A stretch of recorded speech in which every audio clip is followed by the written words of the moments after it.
Jeudi 6 juin 2024, mesdames et messieurs, c'est toujours un plaisir de vous retrouver dans cette nouvelle édition du Journal de Viva en version française. Dans les actualités de ce jour, parlons toujours de la visite du président de la République, André Rajoelina, en Corée. Madagascar ambitionne d'envoyer 1 millier de travailleurs malagasy en Corée. Une réunion à cet effet s'est tenue entre la ministre de la fonction publique, Ahn Charazaka-Boon, et le vice-ministre du Travail coréen, Lee Sung-hee.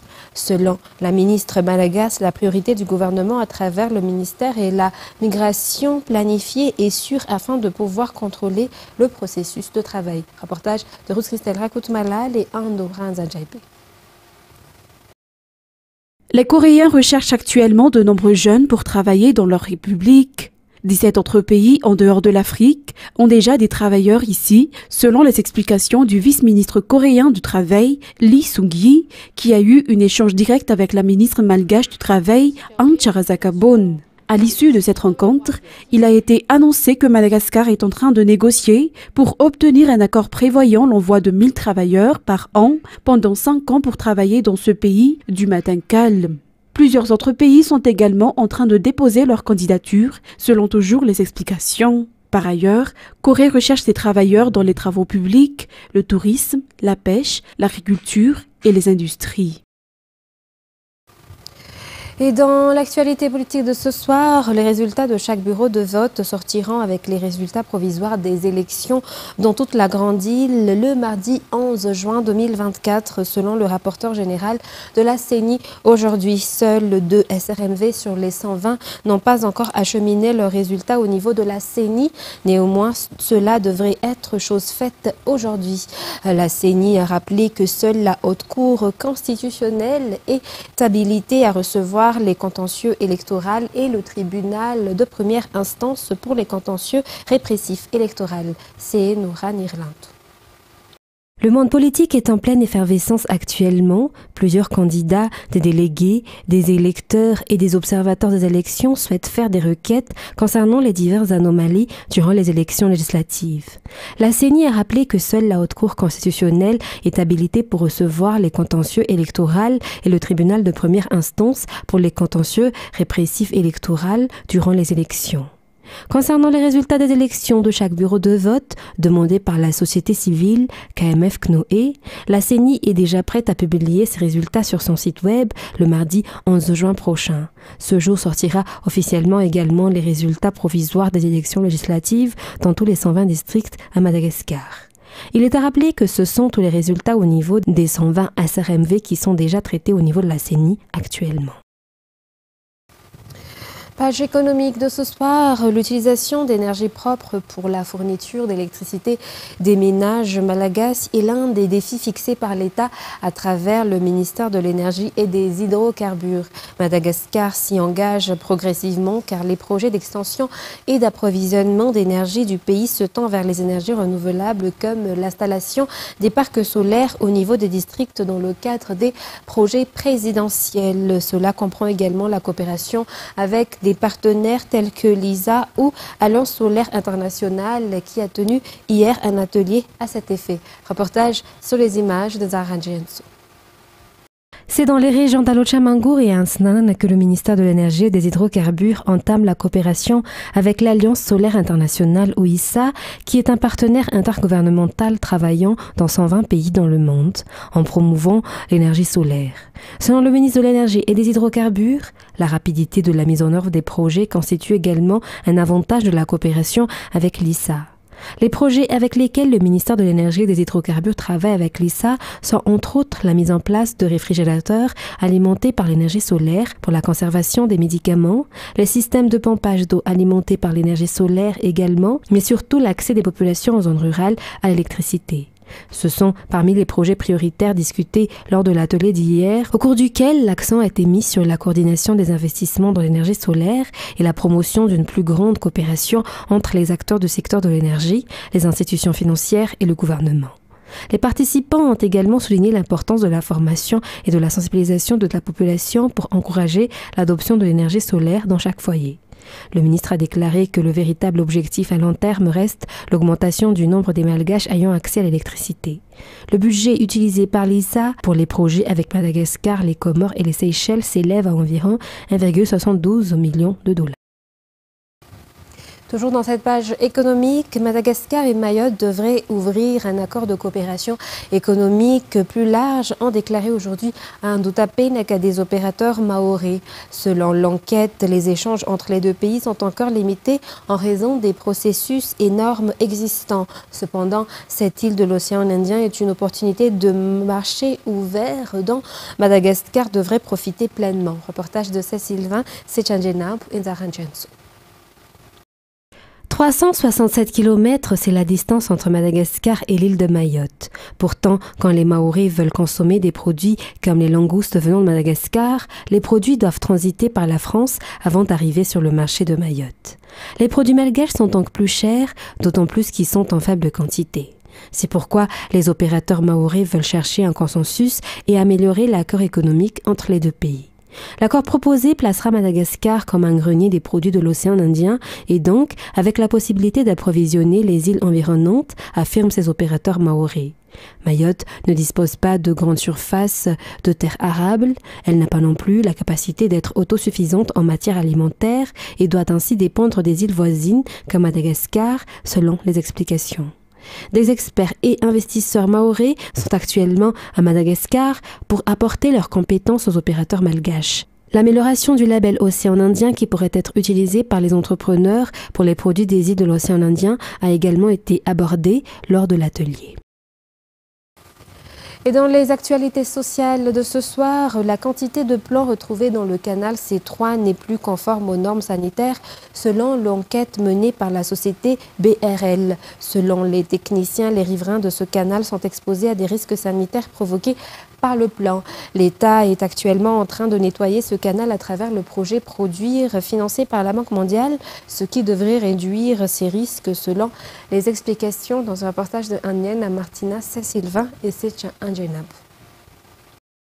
Le canal C3 est complètement obstrué. Outre les déchets alimentaires jetés par chaque foyer, on y trouve aussi des produits nocifs dus à des équipements usagés que certains y jettent, comme les batteries de voitures entre autres.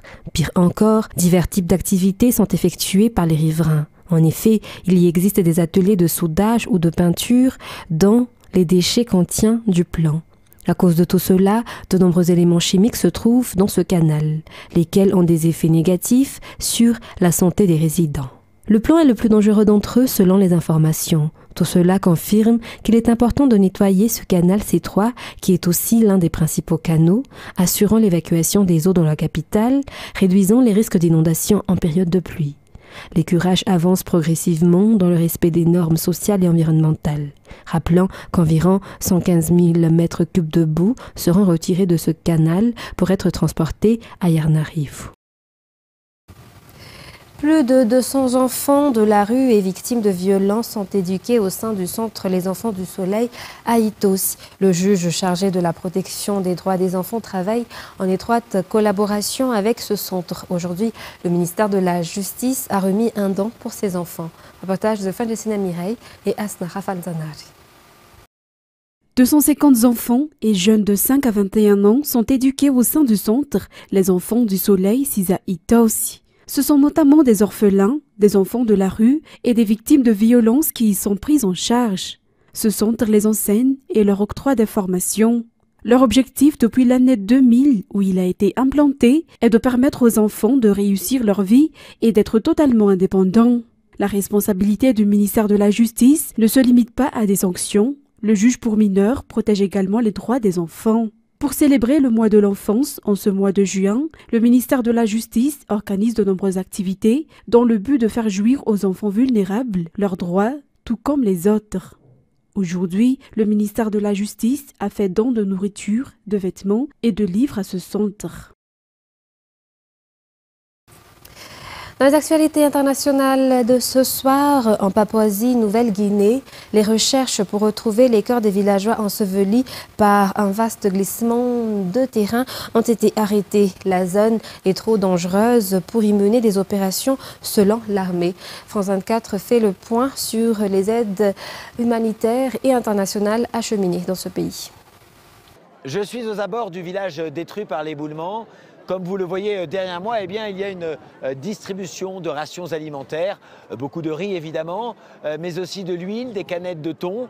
Alors hier, c'était la confusion, la panique, les gens se bousculaient. Aujourd'hui, eh bien, cela va beaucoup mieux. L'aide finalement arrive enfin aux victimes et s'organise. Nous étions en deuil après le glissement de terrain, mais aujourd'hui, nous disons merci à tous ceux qui nous aident en nous donnant de la nourriture et plein d'autres choses. C'est la nature qui est à l'origine de l'éboulement, mais nous allons essayer de résoudre vos problèmes. On est désolé pour votre communauté.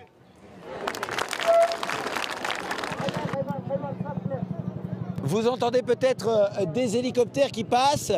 On le voit, l'aide internationale, elle aussi, s'organise. Ce sont évidemment les Australiens qui sont le plus présents. Vous voyez derrière moi eh bien, les tentes qu'ils ont installées il y a quelques jours. Mais il y a aussi ici des Américains.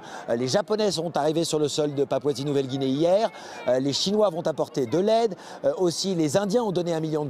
Et puis la France a envoyé hier sur l'aéroport de Port Moresby, la capitale de Papouasie-Nouvelle-Guinée, un gros avion militaire. À l'intérieur, eh bien, 16 tonnes de matériel, des tentes, des cordes, des matelas, des kits de survie, des kits de cuisine et évidemment des jerrycans d'eau. C'est tout ce dont eh bien, les victimes ici ont besoin.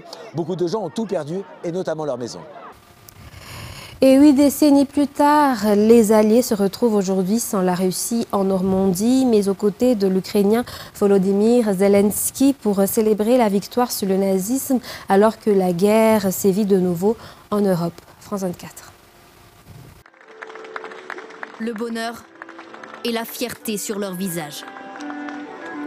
80 ans après avoir débarqué sur les plages normandes, ces 200 vétérans américains ont de nouveau traversé l'Atlantique, spécialement pour ce jour, en présence de Joe Biden et d'Emmanuel Macron, qui leur rendent hommage. Vous avez tout quitté et pris tous les risques pour notre indépendance, pour notre liberté.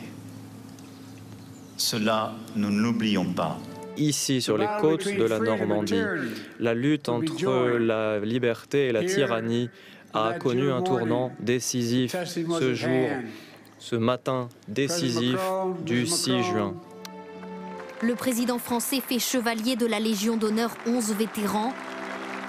Ultime reconnaissance dans cette grande commémoration, la dernière peut-être, avec les héros et les témoins directs du débarquement.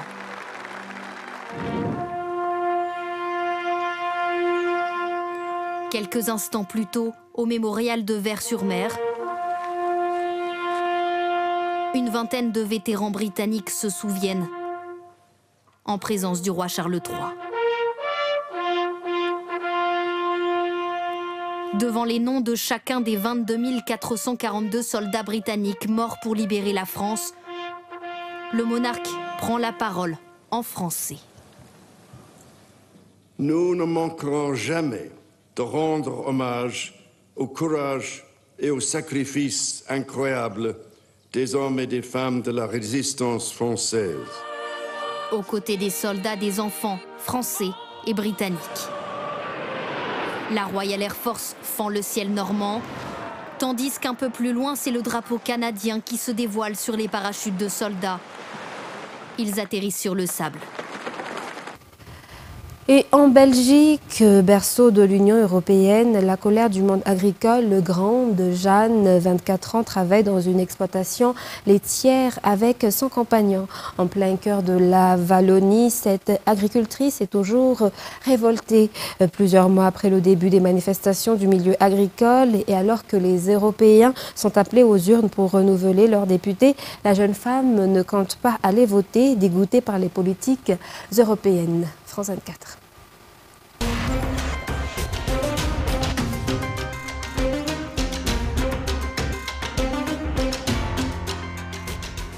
m'appelle Jeanne Collin, j'ai 24 ans, bientôt 25. Je suis agronome de formation et éleveuse laitière.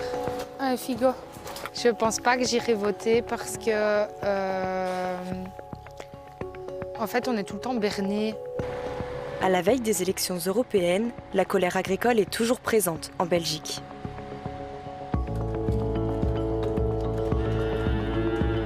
Jeanne est agricultrice depuis 10 ans dans cette ferme familiale qui compte plus de 100 vaches. Elles sont belles, mes vaches. J'aime ce que je fais. Et je crois qu'il ne faut pas avoir de raison pour aimer ce qu'on fait. Le fait d'être avec mes vaches, comme vous le voyez depuis tantôt, j'aime encore bien jouer avec une ou l'autre. Savoir qu'on nourrit les gens, donc on a quand même un rôle important dans la société. Et moi, personnellement, ça me fait lever tous les matins en me disant que ce que je fais, ça a un sens. Mais ce métier passion cache des contraintes. Parmi elles, l'administratif. Jeanne y consacre 2 heures tous les soirs.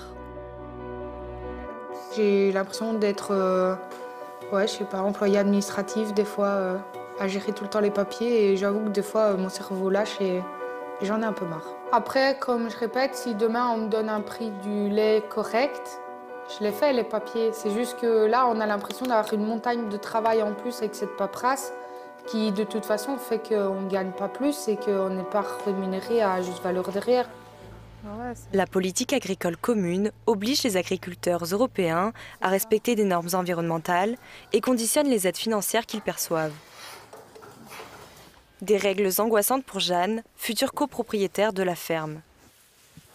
Je ne me vois pas demain expliquer aux plus vieux, on a raté, on n'a pas réussi.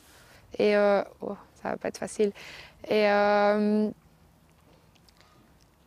en fait, on veut faire notre métier, on l'aime, on est passionné et on a tous les outils pour pouvoir le faire, mais on nous rajoute certaines choses derrière qui font qu'on nous empêche de le faire correctement. Et donc, du coup, c'est ça qui est dur au niveau des politiques quand on les entend, parce qu'eux, ils ont facile à sortir certains discours, mais c'est pas eux qui font les sacrifices derrière non plus. Enfin, moi, je veux dire, avec mon compagnon, on vit pour ça, on vit de ça et on n'a rien à côté, quoi. Les promesses des politiques, Jeanne n'est pas la seule agricultrice à ne plus y croire. On est en train de rêver que le politicien va régler notre problème, alors que c'est eux-mêmes qui ont créé le problème depuis 40 ans par leur incompétence. Donc on est en train de demander aux mêmes gens de régler un problème qu'eux-mêmes ont créé. Pour moi, on va droit dans le mur, c'est pas possible de continuer ainsi.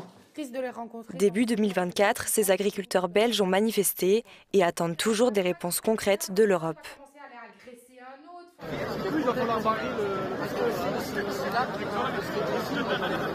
On est parti sans trop savoir ce qui allait se passer. Finalement, on s'est rendu compte qu'on était quand même un paquet, finalement. La réunion des ministres européens était juste là et je pense qu'on était partout dans Bruxelles. Je pense que nous, notre objectif, c'était montrer qu'on était là et qu'on n'était pas là pour rigoler. S'ils ne se sentent pas soutenus par les politiques, c'est auprès de la population qu'ils trouvent du réconfort. 4 litres de lait ? Jeanne est en contact avec eux grâce à son magasin de vente directe dans sa ferme. Donc le fait d'avoir le magasin, c'est le partage avec les gens. Ça remonte un peu le moral aussi. Parce que quand les gens viennent et te complimentent sur tes produits, il n'y a rien de plus beau, c'est que tu te dis que tu as réussi quelque chose quand même. La population, je pense, est derrière les agriculteurs encore à l'heure actuelle. Jeanne partageait sur les réseaux sociaux les difficultés des agriculteurs et donc oui, on suivait et on soutient. C'est vrai que ça peut être plus facile d'aller dans les grandes surfaces, mais on préfère venir ici. C'est un peu plus chaleureux aussi. Voilà, dire qu'on les soutient sans agir, c'est un peu court. Donc voilà, nous on les soutient et on vient. Allez. Bon, allez. Un tout grand merci, bonne journée. Bonjour. Pour ce scrutin européen, la jeune femme attend des décisions concrètes des politiques. L'Union européenne, pour le moment, je pense à dégoût. Parce qu'on existe et on fait partie de l'économie européenne aussi. Et pourtant, on n'est pas revu à notre juste valeur au niveau de l'Europe. Ce qui me ferait voter, c'est qu'il y ait des décisions qui soient votées, qui soient actées. Alors là, peut-être que je changerai d'avis, mais d'ici là, moi, tant qu'il n'y a rien qui est signé, rien qui est voté, que je vois rien bouger ici en ferme, j'ai pas envie. Le 25 avril, les députés européens ont adopté une révision de la PAC censée la simplifier et enfin répondre à la crise agricole. Sur ce, mesdames et messieurs, ainsi s'achève cette édition pour ce soir. Nous vous remercions de votre fidélité. Très bonne suite de programme sur Viva. Après ce journal en version française, soirée film, vous aurez suivre le film Creed 3. Surtout, très bonne soirée sur Viva. Au revoir.